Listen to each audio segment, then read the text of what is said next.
여러분 안녕하세요. 2023년 화학원 수업을 하게 된 임미경입니다.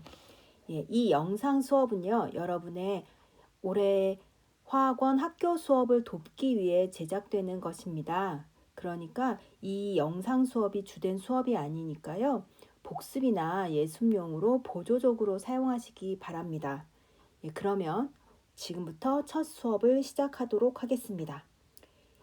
화학 첫 단어는요, 화학의 첫걸음이라고 해서 처음에는 세상을 바꾸는 화학, 그 다음에 탄소화합물의 세계, 그 다음에 몰과 화학식량, 화학반응식, 몰농도 이렇게 구성되어 있고요. 오늘은 그 첫 시간으로 세상을 바꾸는 화학에 대한 내용을 공부하도록 하겠습니다. 일단 본격적으로 수업을 시작하기 전에요. 여러분들이 사실 굉장히 많은 화학 용어를 알고 있기도 하고 화학적 지식을 알고 있습니다. 그래서 화학과 관련된 용어나 이런 것들을 얼마나 알고 있는지 한번 확인을 해보면서 시작을 해보도록 하겠습니다. 일단 지금 설명이 쭉 나와 있는데요. 이 설명을 보면서 이게 무엇을 설명하는 건지 한번 답을 적어 보도록 할게요. 일단 먼저 물질을 구성하는 성분이다. 성분이라는 얘기가 중요하죠. 이 성분을 이야기하는 건 무슨 얘기인가요? 바로 원소를 얘기하죠. 그 다음에 물질을 구성하는 가장 작은 입자라는 얘기가 나옵니다. 입자. 입자라고 나오면 알갱이를 이야기하는 거죠. 그러니까 알갱이에 대한 얘기를 해야 돼요. 그래서 물질을 구성하는 가장 작은 입자라고 얘기하면 원자가 되겠죠. 그 다음에 물질의 고유의 성질을 가진 입자예요. 그러니까 그 입자가 독립적으로 다니면서 어떤 성질을 나타내야만 하는 거죠. 그거 바로 분자라고 하죠. 그 다음에 원자를 구성하며 음전하를 띠고 있어요. 이거 전자 얘기합니다. 그 다음에 원자번호 8번, 원자번호 1학년 때 통합과학에서도 배우기는 했는데요. 2주기 16족 원소로 물질이 타는 것을 돕는 성질이 있는 기체다. 타는 것을 돕는다. 조연성이 있다라고 얘기를 하는데요. 요거 산소에 대한 이야기죠. 그 다음에 원자번호 1번으로 폭발하면서 타는 성질이 있다. 가연성이 있다라고 얘기를 합니다. 가연성 기체, 바로 수소를 이야기하는 겁니다. 그 다음에 물질의 세 가지 상태라고 얘기하면 기체, 액체, 고체를 얘기하는 거죠. 분자 사이의 거리가 가장 멀다. 부피가 가장 크다. 라는 얘기입니다. 그 다음에 운동이 매우 자유롭다. 바로 기체에 대한 설명이네요. 그 다음에 원소를 원자 번호 순으로 쭉 나열했는데 같은 성질을 띠는 애가 세로 줄에 오도록 배치한 표. 바로 주기율표를 얘기하죠. 그 다음에 이제 배우게 되는 내용입니다. 이제 퍼센트 농도, 백분율로 용질이 얼마나 들어있는지 나타내는 거. 그 다음에 용액, 용매에 용질이 골고루 섞여 있는 혼합물. 퍼센트는 수학에서도 많이 나올 거고요. 용액이라는 얘기는 일상적으로도 많이 사용을 하고 있으니까 이 정도의 용어는 여러분들이 이미 알고 있을 거라고 생각을 하겠습니다. 그러면 이제 진짜 본격적으로요, 세상을 바꾸는 화학에 대한 이야기를 해보도록 하겠습니다. 여기서 이 단원에서 가장 핵심 개념은 화학이 얼마나 유용한가, 얼마나 쓸모가 많은가에 대한 이야기입니다. 학습 목표.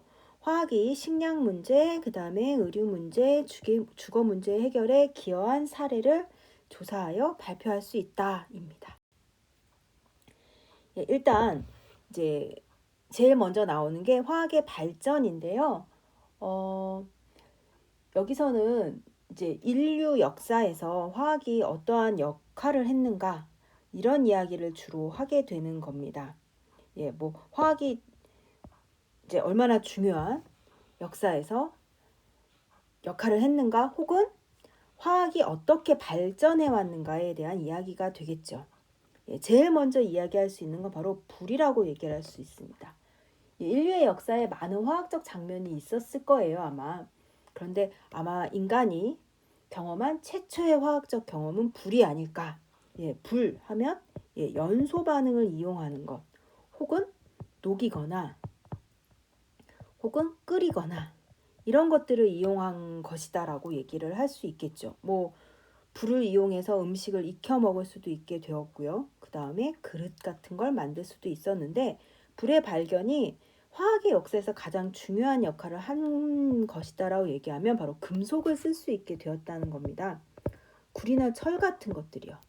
이걸 이제 얘네들이 땅에서 이렇게 금이나 이런 것처럼 캐내면 순수한 상태로 나오는 게 아니기 때문에 이런 아이들을 이제 순수한 금속으로 만드는 것을 재련이라고 하는데요. 이러한 재련이 가능해진 건 바로 불이 있었기 때문입니다. 그러니까 불의 발견은 금속의 재련이 가능해진 아주 결정적인 이야기다라고 할 수 있겠죠. 그 다음에 이제 두 번째, 중세와 근대 연금술의 발전이 이제 또 화학의 역사에서도 좀 중요한 건데, 사실 중세는 과학의 암흑기다라고 얘기를 많이 하기는 합니다. 그런데 화학적으로는 연금술이라는 게 이제 수은이나 황 같은 아이를 금으로 만들고자 하는 그런 거였는데요. 사실 말은 안 되죠. 원소가 바뀌는 거니까요.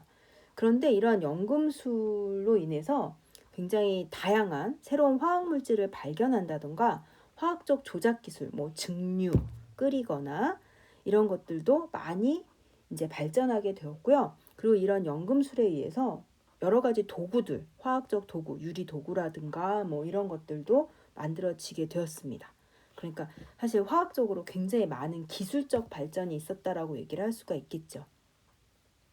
이제 그러다가 화학의 아버지라고 하는 라부아제에 의해서 화학혁명이라고 하는 일들이 생기게 되는데요. 예, 연소, 그러니까 산소가 발견되는 거죠. 이제 물질이 산소와 반응하면 연소된다는, 그러니까 물질이 변화하는 건 알았는데 그 변화의 본질이 산소와 반응하여 연소하는 그런 것이다라는 게 밝혀지면서 화학이 크게 발전하게 됩니다. 뭐 그러고 나서는 이제 멘델레예프가 만든 주기율표라든가 아니면 이제 현대 과학으로 오면 양자역학, 이제 이런 것이 발전하면서 원자 수준으로 화학을 연구하게 되는 거죠. 뭐 이러한 화학의 역사를 간단하게 표로 본다면, 예, 불의 발견, 뭐 가장 먼저 뭐 음식을 익혀 먹기도 했을 거고요. 구리를 먼저 사용을 하게 됩니다. 이제 구리. 그러다가 이제 철을 사용을 하게 되죠. 그러면서 연금술이 발전하면서 여기 보면 이제 도구들 있죠. 이런 도구들도 발전을 하게 됩니다. 그러다가 이제 라부아제가 화학 원론이라고 하는 책을 통해서 연소라고 하는 걸 이야기하게 되면서 화학혁명 시대를 맞게 되죠. 그러다가 이 현대에 오면 뭐 주기율표의 발견, 그다음에 양자역학, 뭐 원자의 구성 입자의 발견, 이런 것들로 인해서 이제 화학이 또 쭉 발전을 하게 됩니다. 이제 두 번째로 살펴볼 것이 이제 화학과 인류의 생활이라고 해가지고 인류가 가지고 있는 여러 가지 문제를 해결하기 위해서 화학이 어떤 역할을 했는가인데요. 사실 이 부분은, 예, 어떠한 문제가 있으면 이 문제를 화학적으로 어떻게 해결했나, 이걸 여러분들이 연결을 할 수 있으면 되고요. 이러한 문제는 사실 천연, 자연 상태로 생기는 문제, 이런 것들이 있고요. 이러한 해결점은 바로 인공, 화학으로 무엇인가를 만들어내면서 해결되게 된 겁니다. 그러니까 이렇게 연결을 시키면 여러분들이, 예, 문제점을 어떻게 해결했는지 연결하는데 좀 쉬울 겁니다.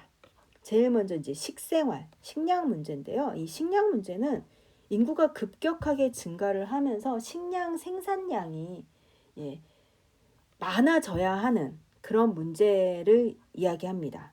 그러니까 그전에는 그냥 뭐 밭에서 논에서 나는 거로 식량이 다 가능했는데 인구가 급격하게 증가를 하면서 식량 부족 문제가 생기게 되는 거죠.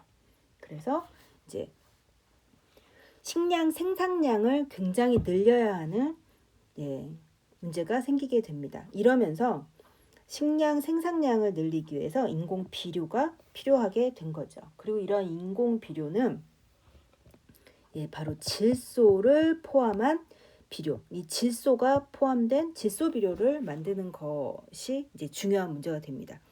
예, 왜 질소가 중요하냐면 사실 질소는, 예, 단백질을 구성하고 있는 이제 가장 중요한 원소입니다. 근데 이 질소는 공기 중에 되게 많이 있죠. N2.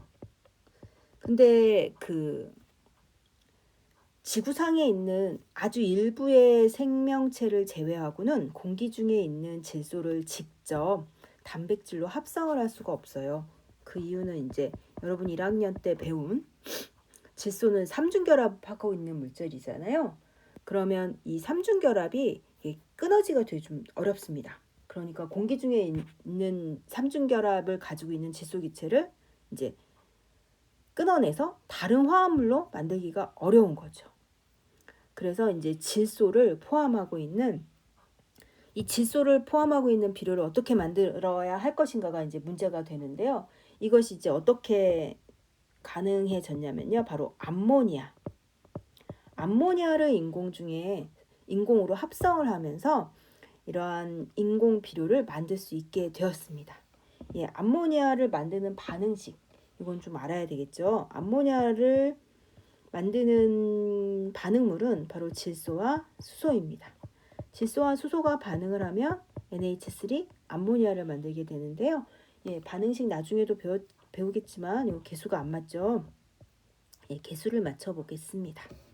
그래서 이제 공기 중에 있는 질소와 산소를 반응시켜서 이제 암모니아를 만드는데 반응식 자체는 사실 굉장히 간단합니다. 근데 이 일이 굉장히 어렵습니다. 그래서 참고로 암모니아가 어떻게 만들어지게 됐는지를 보면 하버라는 사람하고 보슈라는 사람이 이제 사실 각각 연구를 한 거기는 해요. 그런데 이거를 이제 합쳐서 하버 보슈법이라고 하는데, 이제 하버는 질소 기체를 수소 기체와 반응을 시키는데 그냥 반응시킨 게 아니라요. 온도를 500도, 그다음에 압력도 되게 200개 이렇게 하고, 그다음에 촉매, 반응을 빠르게 할 수 있는 촉매를 사용을 해서 암모니아를 이제 만들게 됩니다. 그럼 이제 이 암모니아를 직접 비료에 넣느냐? 그런 건 아니고요. 이제 이러한 암모니아를 이산화탄소와 반응시켜서 요소를 주성분으로 하는 질소 비료, 그래서 요소 비료라는 말을 쓰기도 하고요. 이러한 것들이 암모늄 이온, 그 다음에 질산 이온, 이러한 이온의 형태로 땅 속으로 들어가서 그 땅 속에서 이제 식물들이 물과 함께 흡수를 하면서 이제 단백질이 생명체에게 필요한 단백질을 제공을 하게 된 거죠. 그러니까 이 암모니아가 만들어진 것은 식량 생산량을 늘리는데 굉장히 중요한 역할을 하게 된 것입니다. 그 다음에 두 번째, 화학과 의생활, 의류 문제라고 하면 이제 천연섬유, 그전에는 천연섬유를 썼겠죠. 천연섬유라 그러면 이제 면이나 그 다음에 실크, 비단, 이런 것들이 있었을 텐데요. 이런 애들은 강도가 약해요. 쉽게 닳아요. 그 다음에 대량 생산이 어렵죠. 근데 이제 인간이 사람이 많아지기도 했고요. 다양한 옷을 입게 되면서 대량 생산이 필요해졌잖아요. 그래서 의류 문제 해결은 바로 화석연료요. 원유, 석유. 이런 걸 원료로 해서 질기고 값이 싸고 대량 생산이 쉬운 합성 섬유를 개발하면서 이러한 의류 문제가 해결되게 되었습니다. 또한 염료가 개발됐죠. 옛날에는 하얀색 옷이라던가 이런 것만 입었겠지만 이제 다양한 색깔의 옷을 입게 되었습니다. 그럼 여기서 천연섬유와 합성섬유의 종류와 특징에 대해서 좀 알아볼 텐데요. 천연섬유라 그러면 이제 면, 그 다음에 그 다음에 이게 이제 비단이고요. 이거 실크예요. 실크. 이제 이런 것들을 얘기하는 거죠. 그 다음에 양목 이런 거 얘기합니다. 면이나 마는 식물성 섬유고요. 그 다음에 견이나 모는 동물성 섬유를 얘기합니다. 이제 얘네들은 흡습성, 땀을 흡수 잘하고요. 촉감이 좋습니다. 하지만 질기지 않고 쉽게 닳지요. 그리고 생산량이 일정하지 않아요. 그 다음에 생산 과정에 많은 시간과 노력이 필요합니다. 반면에 이제 합성섬유 대표적인 건 바로 나일론 들 수 있겠죠. 나일론. 그 다음에 여러분 굉장히 많이 알고 있는 폴리에스터. 이런 걸 들 수 있을 텐데요. 얘네들의 물론 이제 단점이 있어요. 특히 이제 나일론 같은 경우요. 흡습성이 안 좋아요. 나일론 스타킹 생각하면 됩니다. 땀 흡수 전혀 안 하죠. 그다음에 촉감이 뭐 이렇게 좋지도 않습니다. 물론 요즘은 다양한 질감의 좋은 섬유들이 많이 만들어지고 있습니다. 하지만 질기고 쉽게 닳지 않아요. 그러니까 오래 입을 수 있겠죠. 그다음에 대량 생산이 가능하고요. 세탁이 편하고 해충의 피해가 없습니다. 그다음에 다양한 기능의 섬유를 만들 수 있죠. 그 중에서 나일론 한번 좀 더 살펴보려고 해요. 나일론이요. 나일론은 최초의 합성 섬유입니다. 나일론으로 이제 제일 먼저 나일론 스타킹을 만들었는데요. 스타킹을 사려고 사람들이 가게에 막 100m 이상 줄을 서고 그랬다 그래요. 그전에는 이제 실크로 만든 스타킹을 신어야 되는데 그게 비싸기도 하고요. 그런데 이제 나일론으로 촉감이 좋은 이런 애들이 생겼으니까요. 매우 질기고 유연하며 신축성이 좋죠. 하지만 흡습성이 작아 땀을 잘 흡수하지 못하고 정전기가 잘 일어나고요. 그 다음에 고온 열에 약합니다. 그래서 사실 지금 나일론은 섬유로 많이 쓰고 있지는 않아요. 하지만 밧줄이나 그물, 여러분 그 골대요. 농구 골대나 축구 골대, 그 다음에 빨랫줄 이런 데 많이 사용하고 있습니다. 바로 강도가 높기 때문이죠. 그 다음에 이제 실제로 우리가 지금 제일 많이 사용하고 있는 합성 섬유가 폴리에스터입니다.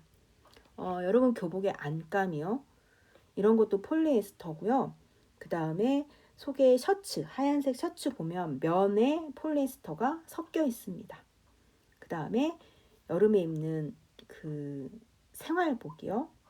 그 다음에 무릎 담요 같이 이렇게 모 같은데 되게 가볍고 싸고 이런 거 있잖아요. 그것도 바로 폴리에스터입니다.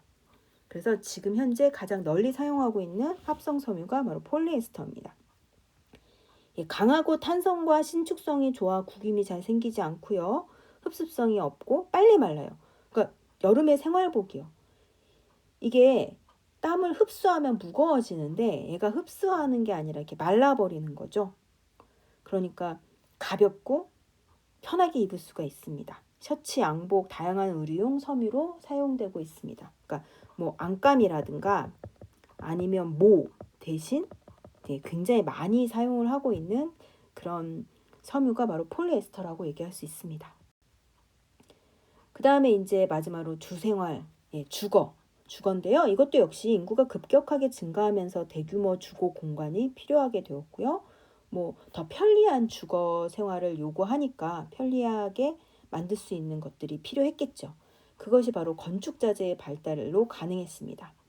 화학의 발달로 철강 제품, 시멘트 이런 것들이 향상돼서 고층 건물이나 대형 건물 이런 것들을 만들 수 있게 되었고요. 그 다음에 기존의 건축 재료가 플라스틱이나 실리콘 등 새로운 소재로 변화하기도 하였습니다. 아마 계속 우리가 들어보지 못한 여러 가지 재료들이 나오고 있을 거예요. 그 중에 몇 가지만 좀 간단하게 정리를 해본다면요. 철.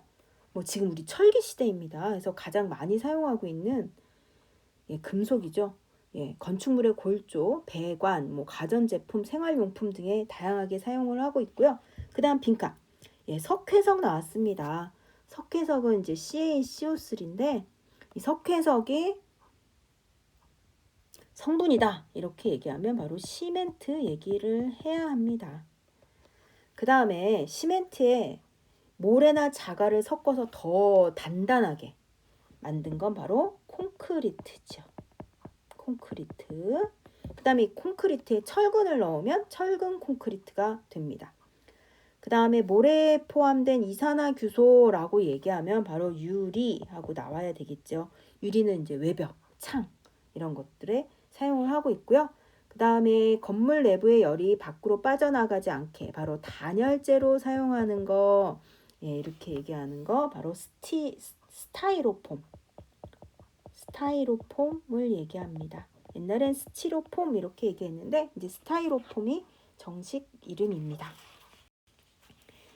그래서 이제 이런 정리를 해본다면 화학의 식량 문제, 의료 문제, 주거 문제 등을 이제 어떻게 해결했는가, 이 외에도 어떤 것들이 있을 수 있는가 보면 식량 문제 아까 보면요, 밭에 비닐 같은 거, 해충으로부터 막기 위한 뭐 비닐 같은 거, 그 다음에 살충제를 개발한다던가 이런 것도 식량 문제 해결에 도움이 되는 거고요.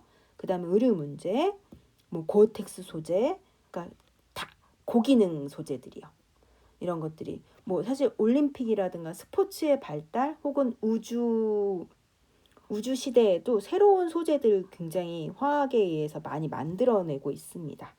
그 다음에 주거 문제, 알루미늄, 유리 등 다양한 재료를 건축에 사용하고 그럼으로써 건물의 기능성이 높아지죠. 요즘 뭐 그 새집증후군이 나오지 않는 벽지라든가 아니면 불에 타지 않는 소재들 이런 것들도 바로 화학이 이제 여러 가지 문제를 해결한 사례라고 얘기할 수 있습니다. 그러면 이제 오늘 공부한 내용을 이제 잠깐 정리를 해보도록 하겠습니다. 하버가 공기 중에 질소와 수소를 반응시켜 뭐를 합성했느냐? 질소와 수소, 바로 암모니아입니다. 암모니아를 합성함으로써 질소 비료를 대량 생산할 수 있게 되었다 합니다. 그다음 두 번째, 뭐를 개발해서 색깔, 원하는 색깔, 그럼 바로 염료죠. 염료, 합성 염료의 개발, 합성 염료라고 하겠습니다.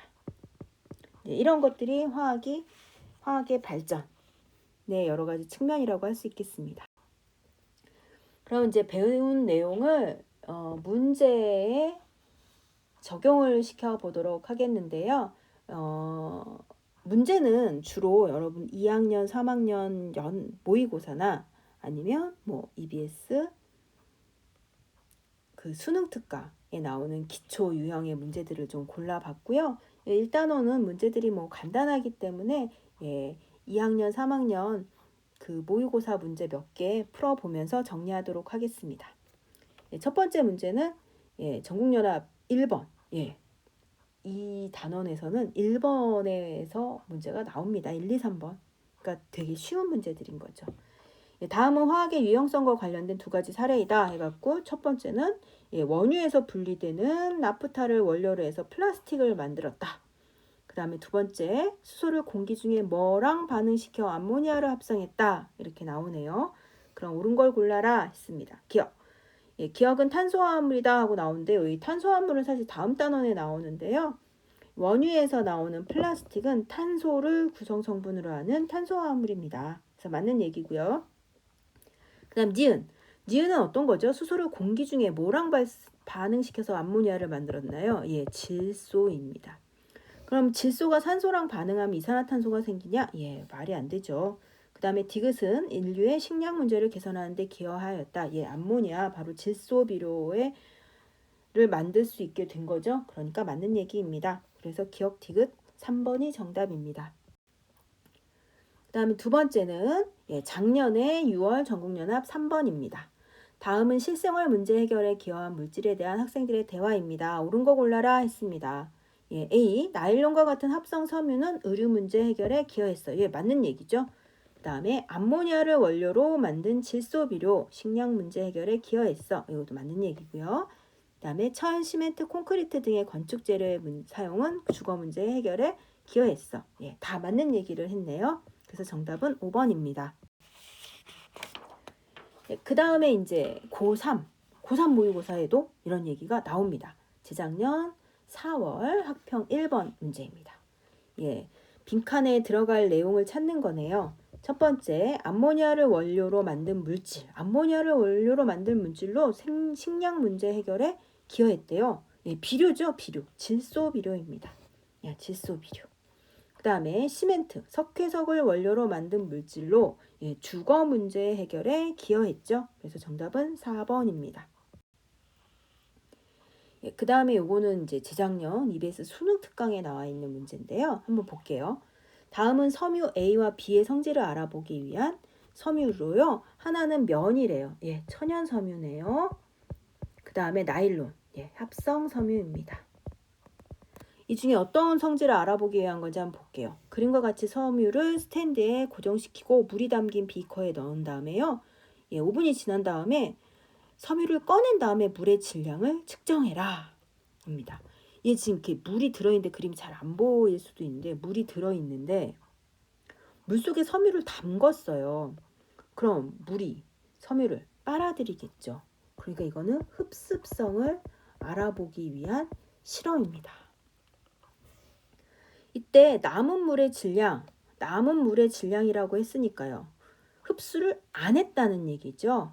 그래서 남은 물의 질량은 섬유 A일 때가 B일 때보다 컸다 그랬어요. 그러니까 물이 많이 남았다는 얘기는 흡수를 안 했다는 얘기니까 흡습성은 누가 더 좋다는 얘기인가요? A, B 중에 B가 더 크다는 얘기입니다. 그럼 흡습성이 더 좋은 건 천연섬유죠. 그러니까 B가 면이겠구나. 그 다음에 A가 나일론이겠구나 하고 나옵니다.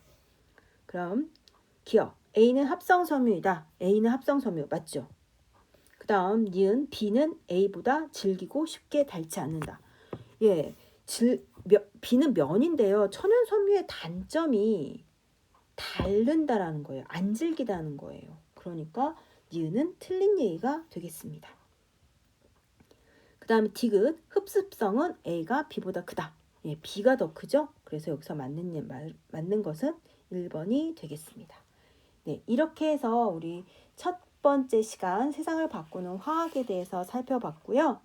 다음 시간에는 탄소화합물의 세계에 대해서 공부해 보도록 하겠습니다. 여러분 지금까지 수고 많으셨습니다.